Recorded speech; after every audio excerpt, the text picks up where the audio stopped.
Suamiku diam-diam urus cerai demi mantan pacar. Dia pikir aku akan menyerah dan menangis? Salah.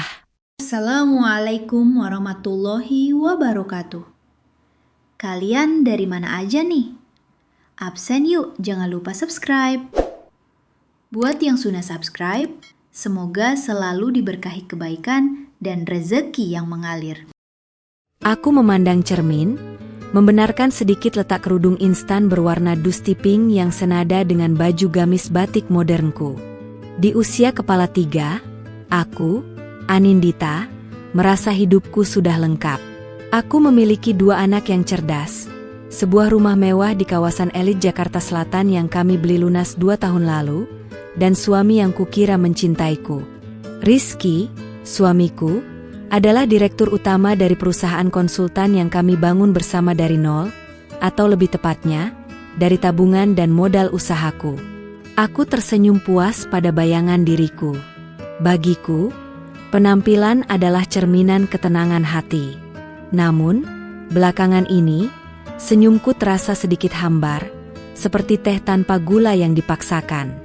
Ada retakan halus yang tak terlihat di permukaan bingkai kehidupan kami, persis seperti retakan di sudut figura foto pernikahan kami yang tak sengaja tersenggol kemarin. Sejak 6 bulan terakhir, Rizky berubah. Dulu, setiap malam ia akan bercerita tentang klien-klien barunya, tentang rencana ekspansi, atau sekadar mengeluh tentang kemacetan. Sekarang, ia pulang larut, matanya selalu terpaku pada layar ponselnya, dan jawaban-jawabannya saat kutanya menjadi singkat dan formal. Seolah aku adalah klien yang ia layani, bukan istrinya. "Mas, sudah makan malam?"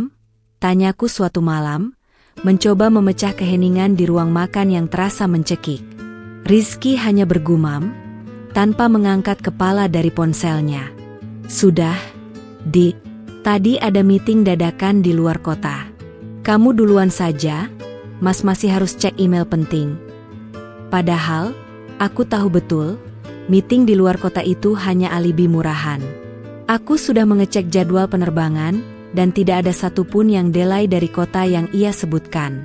Kebohongan kecil ini, yang dulunya kubiarkan, kini terasa seperti jarum yang menusuk kepercayaan. Aku mengangguk pelan, menyimpan kembali piring yang sudah kusiapkan. "Baiklah, Mas. Jangan lupa tidur kalau sudah selesai. Kopi di meja kerja sudah dingin, kubuatkan yang baru." "Tidak perlu," jawabnya cepat, terlalu cepat. Nada suaranya sedikit meninggi, membuatku terkejut. "Mas bisa ambil sendiri. Jangan ganggu Mas dulu, ya." Aku mundur teratur. Hati kecilku menjerit.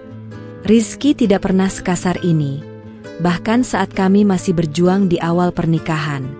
Ada yang hilang dari matanya, gairah yang dulu ia tunjukkan padaku, kini lenyap, digantikan oleh sorot mata dingin yang asing. Malam itu, setelah anak-anak tidur, aku memberanikan diri membuka laptop kantornya yang memang sering ia tinggalkan. Bukan karena aku tidak percaya, tapi karena instingku sebagai wanita dan sebagai partnernya dalam bisnis menjerit. Aku mencari-cari dokumen, file keuangan, dan surel. Aku tidak menemukan apa-apa tentang perselingkuhan, tapi aku menemukan kejanggalan pada laporan keuangan. Ada transfer dana dalam jumlah besar ke rekening yang tidak kukenal, dengan keterangan yang sangat samar, biaya konsultasi hukum proyek baru. Proyek baru apa yang butuh biaya konsultasi hukum sampai puluhan juta di luar pengacara perusahaan kami? Kami memiliki tim hukum sendiri yang selalu menangani semua urusan legal. Rasa curiga itu semakin tebal, perlahan menggantikan rasa sakit karena dicuekin. Aku menutup laptop itu dengan hati-hati, memastikan Rizky tidak menyadari aku telah melihatnya. Malam itu, aku tidur di sofa ruang tamu, tak mampu berbaring di samping pria yang tiba-tiba terasa seperti orang asing. Aku menyentuh dadaku, merasakan detak jantungku yang memompa kesadaran baru. Hidupku tidak lagi seindah yang terlihat. Aku menatap rembulan dari jendela besar. Mungkin, sudah saatnya aku berhenti menjadi nyonya direktur yang hanya fokus pada anak dan sosialita.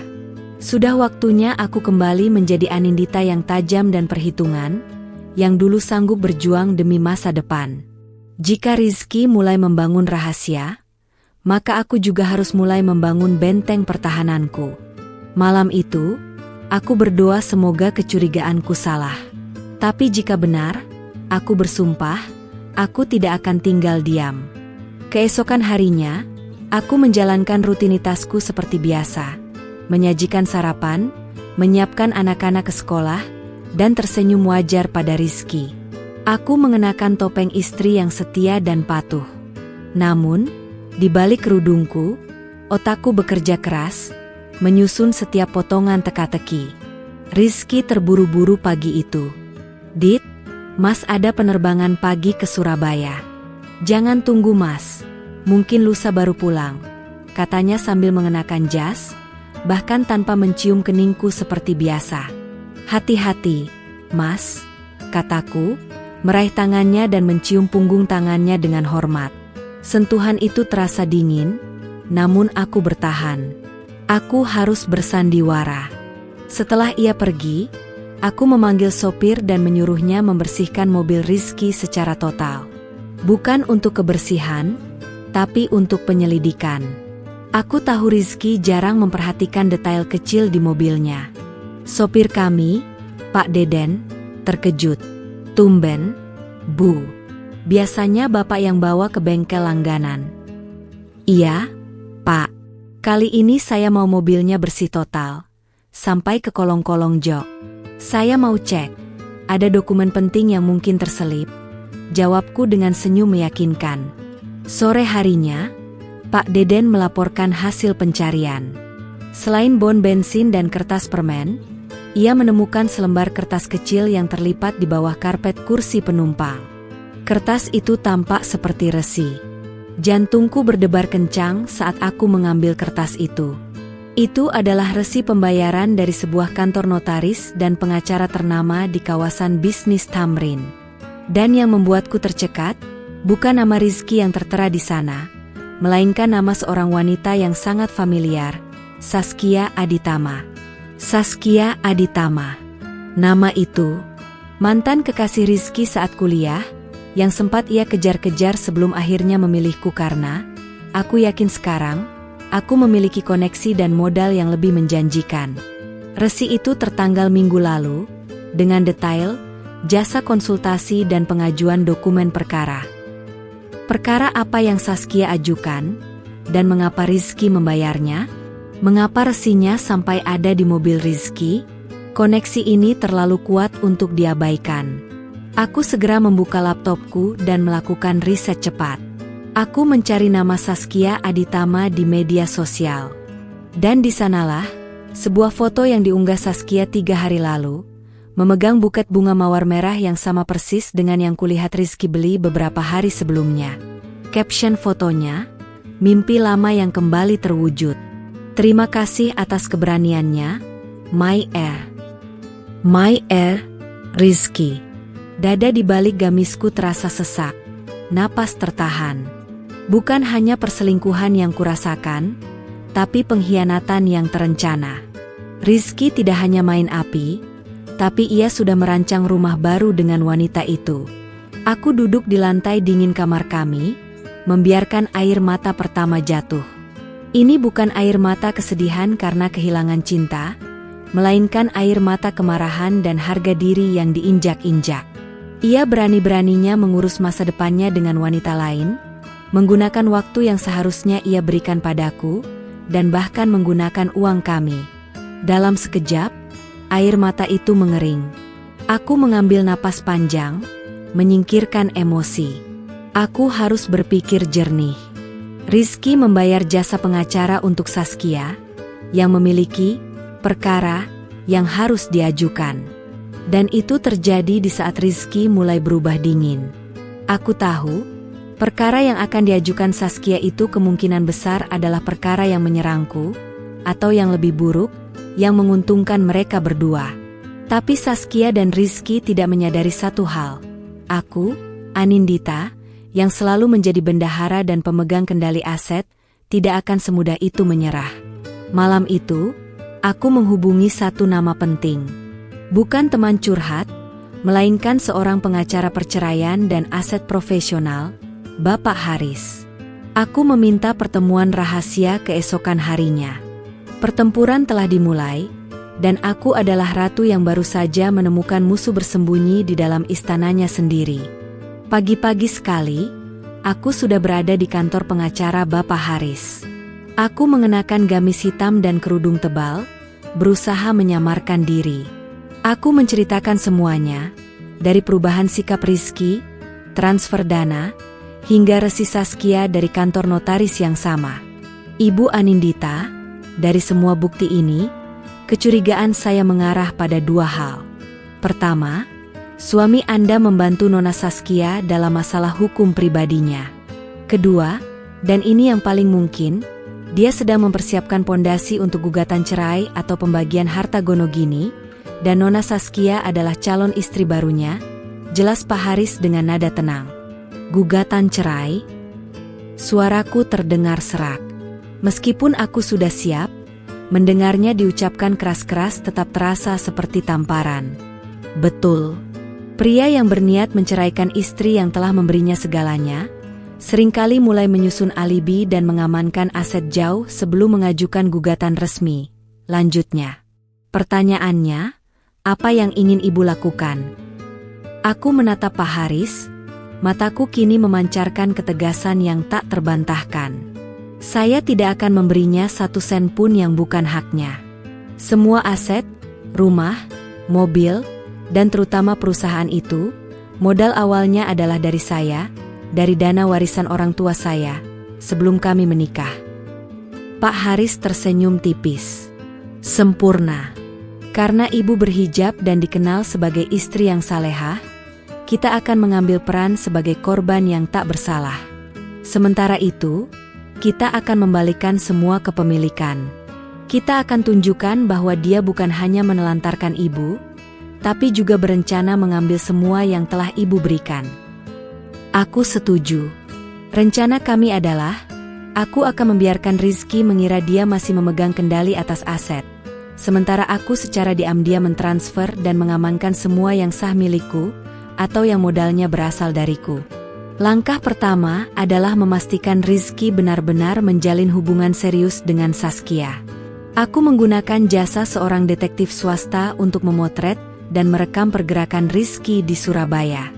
2 hari kemudian, detektif itu mengirimkan laporannya. Foto-foto itu menunjukkan Rizky dan Saskia berpegangan tangan, tertawa, dan bahkan mengunjungi sebuah kantor developer properti bersama. Bukan hanya itu, ada satu foto yang sangat jelas. Rizky memberikan sebuah berkas kepada Saskia, dan berkas itu tampak seperti surat kuasa. Ini adalah konfirmasi final, Budita, kata Pak Haris saat aku menemuinya lagi. Mereka sedang merencanakan masa depan mereka, dan mereka ingin memastikan mereka mendapatkan harta yang cukup dari ibu. Aku melihat foto-foto itu tanpa emosi. Rasa sakitku telah berubah menjadi baja dingin. Mas Rizky tidak menyadari bahwa ia telah membuang berlian demi sepotong kaca buram. Ia lupa bahwa saya bukan hanya istri yang ia tinggalkan, tapi juga direktur keuangan dari seluruh kekayaan yang ia banggakan. Kami mulai menyusun daftar aset. Rumah utama, dibeli dari warisan Dita, 2 mobil mewah, atas nama perusahaan, namun dibeli tunai dari kas Dita, dan saham mayoritas di perusahaan. Aku memiliki semua dokumen transfer bank dan surat perjanjian modal awal yang ditandatangani Rizky. Kita akan pindahkan semua kepemilikan ke rekening perwalian atas nama ibu, dan kita akan mengganti direksi perusahaan secara diam-diam, ujar Pak Haris, menunjuk pada poin-poin krusial. Lakukan segera, Pak Haris, kataku mantap.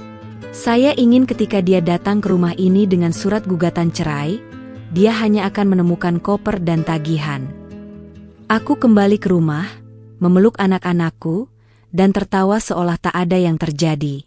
Aku tahu, badai akan datang, tapi kali ini, aku akan menjadi nahkoda yang membawa kapalku sendiri ke pelabuhan yang aman.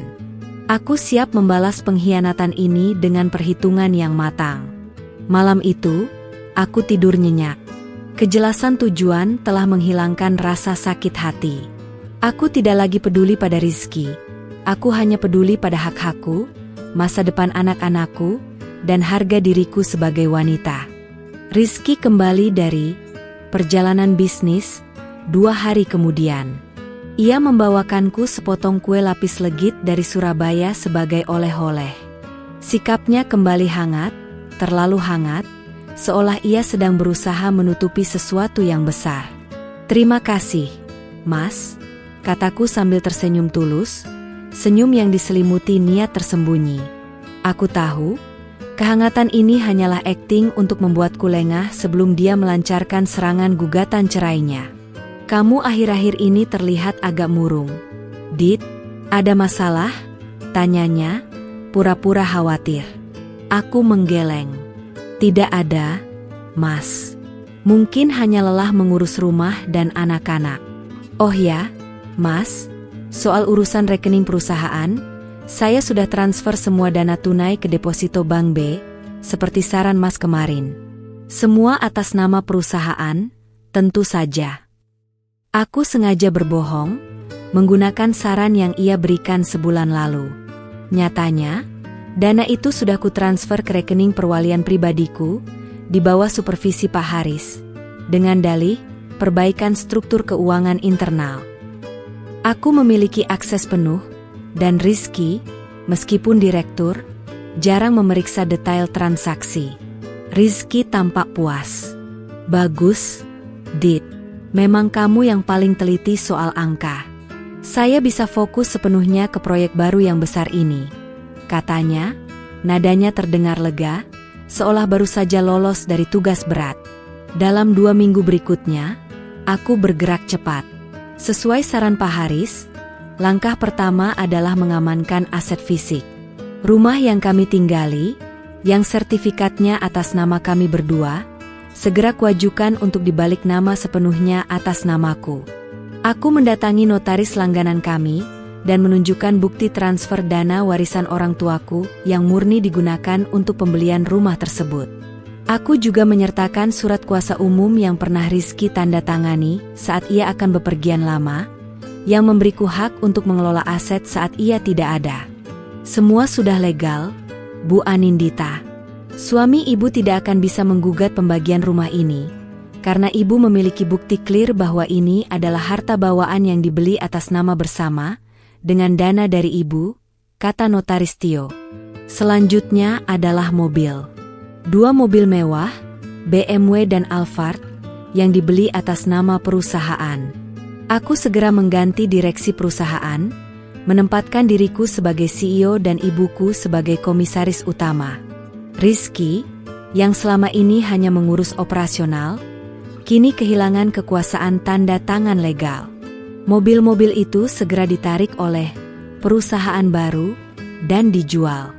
Uang hasil penjualannya, aku alihkan untuk menutupi beberapa utang kecil perusahaan, membuat Rizky berpikir bahwa perusahaan sedang dalam kesulitan finansial, sehingga ia tidak mencurigai pergerakan dana besar. Aku juga menghubungi bank. Aku membekukan semua kartu kredit bersama dan mengajukan kartu kredit baru atas namaku sendiri, dengan limit yang jauh lebih besar. Kartu kredit Rizky kubiarkan aktif, namun limitnya kukurangi drastis, hanya cukup untuk biaya sehari-hari. Rizky sibuk dengan Saskia di luar kota, mengirimkan pesan singkat sesekali, "Mas kangen, Dit," sebuah sandiwara yang menjijikkan. Ia tidak menyadari, selama ia sibuk merangkai janji manis pada mantan kekasihnya, aku sibuk merangkai jerat hukum yang tak terhindarkan untuknya. Aku bahkan menyewa kontrakan kecil dan memasukkan barang-barang pribadi Rizky yang paling esensial, beberapa kemeja, celana, dan sepatu kerjanya, ke dalam sebuah koper. Koper itu kusembunyikan di loteng. Semua berjalan mulus, seolah alam semesta mendukung rencanaku. Aku tidak pernah merasa sekuat ini sejak hari pernikahan kami. Aku sadar, selama ini, aku telah membiarkan diriku menjadi bayangan suamiku. Kini, aku kembali menjadi cahayanya sendiri. Minggu ketiga bulan itu, semua jaring hukum sudah terpasang. Aku telah mengamankan 90% dari total aset yang kami miliki. Sisa 10% kutinggalkan untuk menarik Rizky ke dalam perangkapku. Aku ingin dia merasa punya sesuatu yang bisa dia perjuangkan, agar dia tidak lari. Semua sudah siap, Bu Anindita. Sekarang kita hanya tinggal menunggu suami ibu melancarkan serangan gugatannya. Semakin cepat dia melakukannya, semakin baik, kata Pak Haris melalui telepon. Aku duduk di teras belakang, meminum teh hangat sambil melihat anak-anak bermain di taman.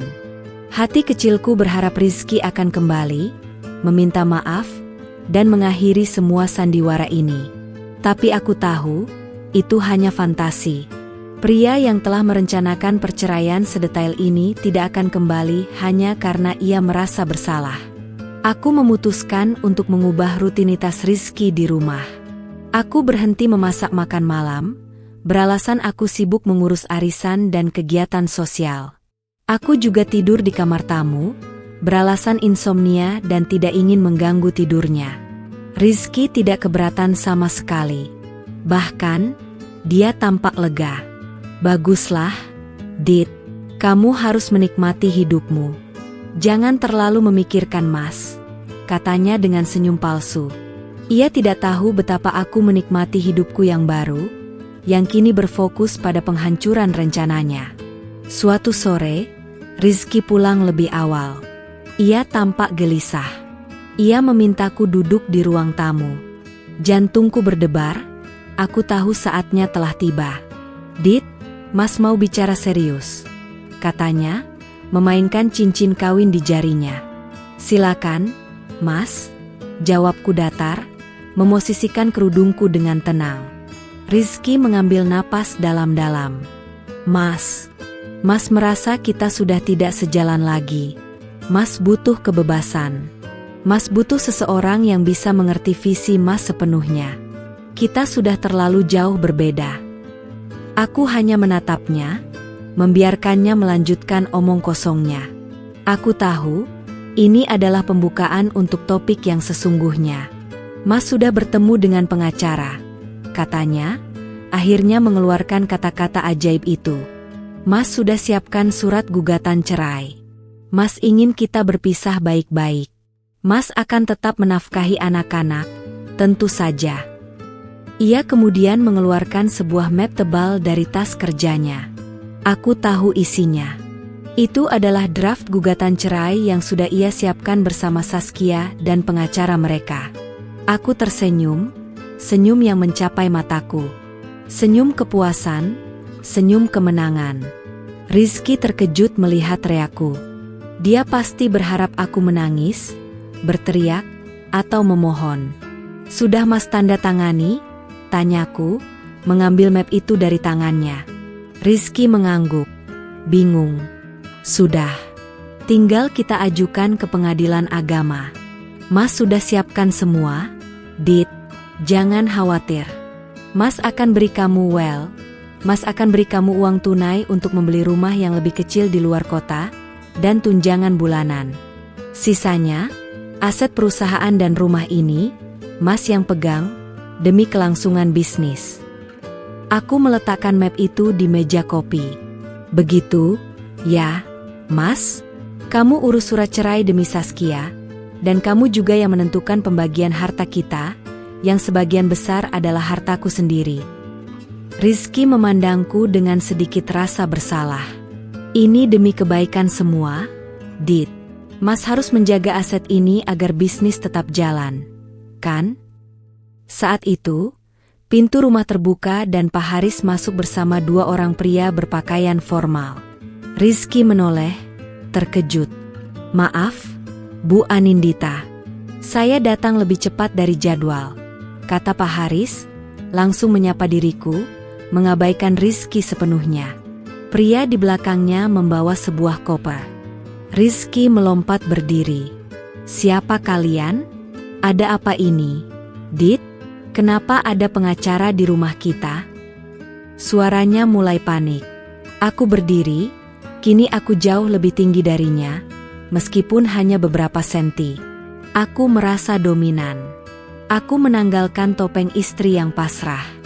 Mereka adalah pengacaraku, Mas. Mereka datang untuk menjemputmu. Jawabku, suaraku tenang, sedingin es. Menjemputku? Untuk apa? Aku yang mau menggugat cerai kamu. Seru Rizky, wajahnya mulai memerah. Aku tertawa kecil, tawa yang menusuk. Tentu, Mas. Gugat saja. Tapi sebelum kamu mengajukan gugatan cerai itu ke pengadilan agama, ada beberapa hal yang harus Mas ketahui sebagai mantan partner bisnismu. Aku mengambil map gugatan cerai darinya dan meletakkannya kembali di depannya. Di sini, Mas menulis bahwa rumah ini akan Mas ambil dengan alasan untuk kelangsungan bisnis. Mas juga mengklaim perusahaan dan mobil. Betul? Rizky mengangguk tegang. Tentu saja. Itu demi bisnis. Sayangnya, Mas, sudah terlambat, kataku, melirik Pak Haris. Pak Haris kemudian maju dan menyerahkan sebuah berkas lain kepada Rizky. Bapak Rizky, berkas ini adalah akta jual beli baru atas nama Ibu Anindita. Mulai hari ini, rumah ini sepenuhnya adalah milik Ibu Anindita sebagai harta bawaan yang dibeli dengan dana pribadinya, sesuai bukti transfer dan perjanjian yang Bapak tanda tangani 8 tahun lalu, jelas Pak Haris. Rizky membacanya, matanya terbelalak tak percaya. Tidak mungkin. Sertifikatnya atas nama kami berdua. Betul. Tapi dana pembeliannya dari Ibu, Mas. Dan Mas memberikan kuasa penuh padaku saat Mas mengurus proyek baru, Mas itu, kataku, menekankan kata proyek baru. Selain itu, 2 mobil mewah yang Mas banggakan di kantor, mobil itu sudah tidak ada lagi. Mereka sudah dijual oleh direksi perusahaan yang baru. Rizky menatapku, kebingungan total. Direksi baru? Apa maksudmu? Aku direktur utama. Dulu, Mas. Sekarang aku yang direktur utama. Dan Mommy adalah komisaris utama. Saham mayoritas sepenuhnya telah beralih ke perwalian atas namaku. Itu semua sah dan legal, Mas. Ingat, modal awal perusahaan adalah dana warisan dariku, jelasku. Rizky menjatuhkan map gugatan cerai itu ke lantai. Ia mulai gemetar.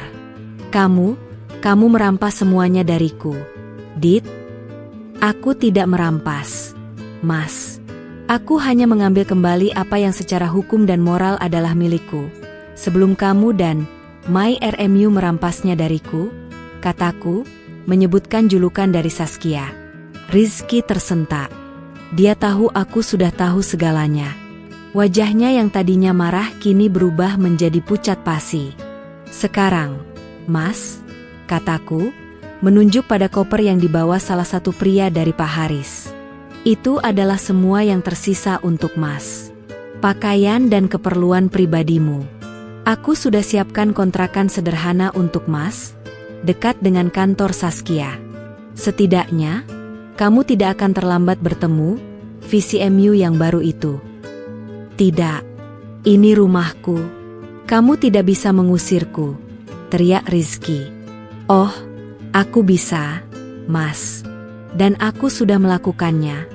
Aku tersenyum dingin. Selamat menikmati kebebasanmu, Mas. Jangan lupa, di dunia ini, setiap keputusan ada harganya. Dan hargamu untuk sebuah mantan pacar adalah semua harta yang kau banggakan. Rizky mencoba melawan. Ia menelepon pengacaranya, namun pengacaranya hanya bisa berkata, Pak Rizky, semua dokumen yang Ibu Anindita ajukan legal. Ibu Anindita memang memiliki bukti kuat atas kepemilikan harta bawaan. Kita tidak bisa berbuat apa-apa, Pak. Pria yang tadinya sombong itu kini berlutut di depanku, bukan dalam artian memohon maaf atas perselingkuhannya, melainkan memohon agar aku mengembalikan asetnya. Dit, kasihanilah aku. Aku bisa gila tanpa semua ini. Aku tidak akan bisa menikah dengan Saskia tanpa modal. Jerit Rizky, air mata mulai membasahi wajahnya. Itu urusanmu, Mas. Dulu kamu tidak kasihan padaku saat merencanakan perceraian ini di belakangku, kataku, membalikkan badanku. Sekarang, berdirilah. Mas harus pergi dari rumah ini sebelum aku panggil keamanan. Rizky akhirnya diseret keluar rumah oleh 2 orang petugas keamanan yang dipanggil Pak Haris. Ia meninggalkan rumah itu hanya dengan 1 koper berisi pakaian dan harga diri yang hancur. Tak lama setelah itu, aku menerima telepon dari nomor tak dikenal. Anindita, apa yang kamu lakukan pada Rizky? Suara di ujung sana melengking. Itu Saskia. Oh, Saskia. Bukankah kamu sudah tahu? Aku hanya mengambil kembali apa yang kutinggalkan untuk Mas Rizky. Sebelum dia mengambilnya untukmu, jawabku santai. Kamu gila. Rizky bilang semua aset itu adalah miliknya. Dia bilang dia sudah aman, teriak Saskia. Dia bohong, Saskia. Dia menjual kebohongan padamu, sama seperti dia menjual janji palsu padaku. Sekarang, dia hanya memiliki utang dan koper. Jadi, selamat, kamu mendapatkan mantan pacarmu yang baru, tanpa embel-embel kemewahan yang kau harapkan, kataku. Saskia terdiam sesaat. Aku bisa mendengar suara Rizky yang panik di latar belakang, memohon Saskia untuk membantunya. Aku tidak percaya kamu sekejam ini. Dit, kamu merusak hidupnya, desis Saskia. Aku kejam? Kalian berdua merusak pernikahan suci yang kubangun dengan kerja kerasku, lalu kalian berencana mengambil hartaku untuk membangun surga kalian. Itu bukan kejam, Saskia. Itu adalah keadilan, balasku. Aku kemudian menutup teleponnya sebelum Saskia sempat mengucapkan kata lain. Aku duduk di sofa yang baru saja kutinggalkan Rizky, dan mengambil napas lega. Ini adalah perasaan paling memuaskan yang pernah kurasakan. Keesokan harinya, Rizky mengajukan gugatan cerai resminya. Ia meminta pembagian gonogini, mengklaim bahwa ia telah berjuang keras untuk perusahaan. Kami menghadiri sidang pertama. Rizky terlihat sangat menyedihkan. Jasnya tampak kusut, dan matanya penuh ketakutan. Di sampingnya, Saskia duduk dengan wajah cemberut, tidak lagi terlihat sebahagia di foto Instagram. Di depan hakim, Rizky bersikeras bahwa ia berhak atas 50% aset, terutama rumah dan perusahaan. Pak Haris kemudian menyerahkan bukti-bukti kami.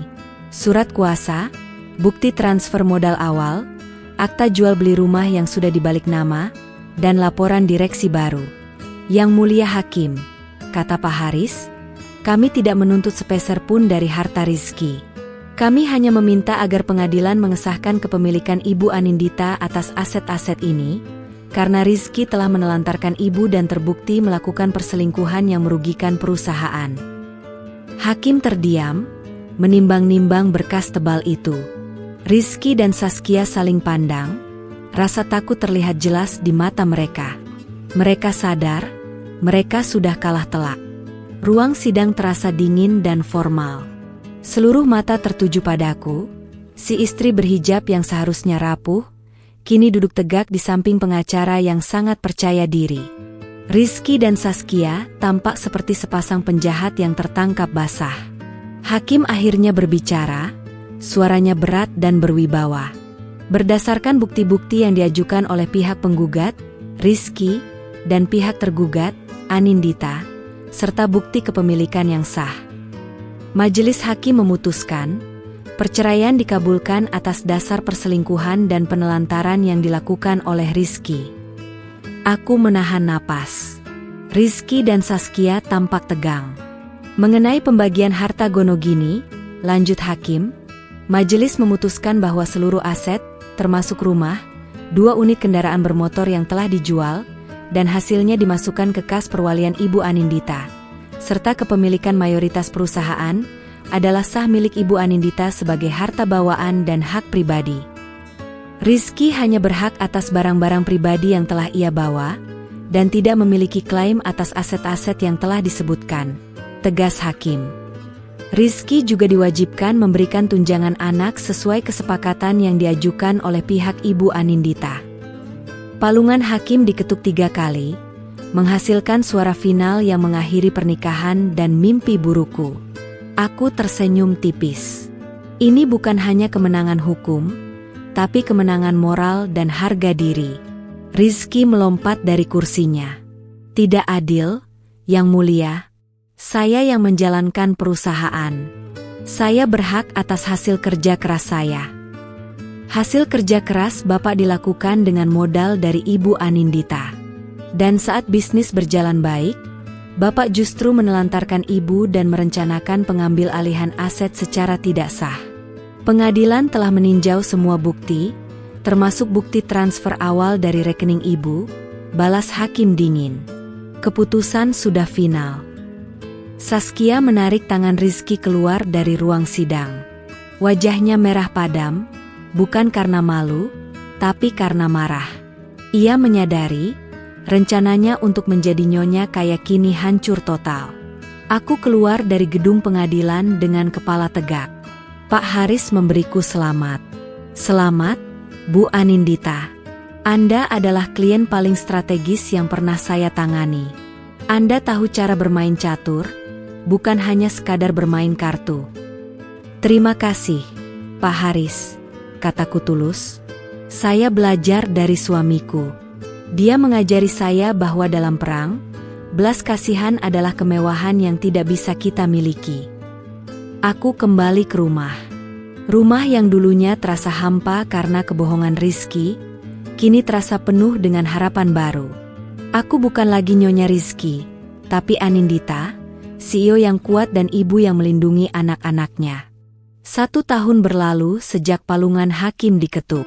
Perusahaan konsultan itu, yang kini sepenuhnya kupimpin, berkembang pesat. Aku mengganti namanya menjadi Dita Consult, mengambil alih kendali penuh dan merekrut tim baru yang profesional dan loyal. Aku membuktikan pada Rizky bahwa aku bukan hanya bendahara di balik layar, tapi otak sesungguhnya dari bisnis ini. Aku juga merenovasi rumah. Aku mengubah kamar tidur utama, menghilangkan semua jejak kenangan Rizky, dan mendesainnya ulang menjadi tempat yang sepenuhnya mencerminkan ketenangan dan kekuatanku. Aku merasa damai. Suatu sore, saat aku sedang menemani anak-anakku makan es krim di pusat perbelanjaan kelas atas, aku berpapasan dengan seseorang yang sangat kukenal. Rizky dan Saskia. Penampilan mereka jauh berbeda dari setahun yang lalu. Rizky tampak kurus dan lusuh. Kemeja yang ia kenakan tampak murah dan tidak pas. Saskia, yang dulu selalu stylish dan penuh aura, kini terlihat cemas. Wajahnya tanpa riasan, dan ia tampak bertengkar dengan Rizky di depan konter makanan cepat saji. Aku mendengar Rizky berbisik keras, "Aku sudah bilang, uangku tidak cukup. Kamu harusnya cari pekerjaan yang lebih baik, jangan hanya mengandalkan aku." Saskia membalas, "Kamu yang bilang kamu akan mendapatkan setengah dari harta itu. Kamu yang janji aku akan hidup mewah. Semua ini salahmu, Rizky." Aku hanya diam di kejauhan, membiarkan anak-anakku asyik dengan es krim mereka. Aku tidak berniat menyapa, tetapi Rizky melihatku. Matanya terbelalak, dipenuhi rasa malu dan penyesalan yang mendalam. Dia melihatku, istri yang ia buang, mengenakan kerudung yang rapi, dikelilingi anak-anak yang bahagia, dan tampak memancarkan aura kesuksesan yang tak terbantahkan. Di belakangku, sopirku menunggu, siap membawa kami pulang dengan mobil baru yang jauh lebih mewah dari yang dulu kami miliki. Rizky mencoba bersembunyi di balik tubuh Saskia, tapi sudah terlambat. Saskia juga melihatku. Kebencian dan rasa cemburu terpancar jelas di matanya. Aku hanya mengangguk kecil, sebuah anggukan yang bermakna. Aku sudah bilang. Aku tidak perlu bicara sepatah kata pun. Keberadaanku adalah penghakiman terberat bagi mereka berdua. Aku berjalan menjauh, tangan kananku menggandeng anak sulungku, dan tangan kiriku mengusap bahu anak bungsuku. Aku tidak lagi merasakan dendam, Hanya rasa syukur karena aku telah berhasil keluar dari toxic relationship itu sebelum terlambat. Aku berdiri di balkon rumahku yang indah, menghirup udara malam yang sejuk. Aku telah memenangkan kembali semua asetku, dan yang lebih penting, aku telah memenangkan kembali diriku sendiri. Perceraian itu bukan akhir, melainkan awal yang baru. Aku menyadari bahwa selama ini, aku terlalu bergantung pada Rizky untuk mendefinisikan keberhasilanku. Kini, aku berdiri sendiri, kokoh, dan tak tergoyahkan. Pelajaran terpenting dari semua ini adalah, jangan pernah biarkan seorang pria, bahkan suamimu, meremehkan kecerdasan dan kemampuanmu. Jangan biarkan cintamu membutakanmu dari tanggung jawab terhadap dirimu sendiri dan masa depan anak-anakmu. Aku melihat ke bawah, di mana anak-anakku sedang tertawa menonton film kartun. Merekalah pusat duniaku, alasan mengapa aku harus sekuat baja. Aku berjanji, aku akan selalu melindungi mereka, baik secara emosional maupun finansial. Aku meraih ponselku dan melihat sebuah pesan masuk dari Pak Haris. Ia mengabarkan bahwa Rizky dan Saskia kini sedang menghadapi kesulitan keuangan, dan bahkan sempat diusir dari kontrakan mereka, karena tidak mampu membayar sewa. Aku tidak merasa senang, tetapi aku juga tidak merasa kasihan. Itu adalah konsekuensi logis dari pilihan mereka. Mereka memilih jalur pengkhianatan dan kemalasan, dan kini mereka harus menuai hasilnya. Aku membalas pesan Pak Haris, memintanya untuk mengabaikan Rizky dan Saskia, kecuali jika mereka mencoba mengganggu anak-anakku. Fokus kita sekarang adalah ekspansi, Pak Haris, tulisku. Aku meletakkan ponselku. Aku berjalan ke meja rias, mengambil kerudung sutra terbaruku, dan membenarkan lipatannya. Aku adalah Anindita yang baru, seorang wanita berhijab yang anggun, sukses, dan kebal terhadap tipu daya. Aku melihat cincin kawin di laci, yang sudah kulepas sejak Rizky mengajukan gugatan. Itu adalah simbol dari babak yang telah usai. Aku mengambilnya, bukan untuk dipakai lagi, tetapi untuk dilebur. Aku akan membuat liontin kecil darinya, sebagai pengingat abadi bahwa kekuatan sejati tidak terletak pada siapa yang bersamamu, tetapi pada siapa dirimu ketika kamu berdiri sendirian. Aku telah memaafkan Rizky, bukan untuk kebaikannya, tetapi untuk kedamaian jiwaku. Aku tidak akan membiarkan kebencian menggerogoti energi yang seharusnya kugunakan untuk membangun kerajaan kecilku. Masa depan terbentang luas di depanku. Pintu perceraian telah menutup satu babak, tetapi pintu kebebasan dan kesuksesan telah terbuka lebar. Aku tersenyum pada bayanganku di cermin. Kini, senyumku tulus dan penuh keyakinan. Aku telah mengambil kembali semua hartaku. Tetapi hadiah terbesar adalah menemukan kembali keberanian dan jati diriku yang sempat hilang. Aku siap untuk babak selanjutnya.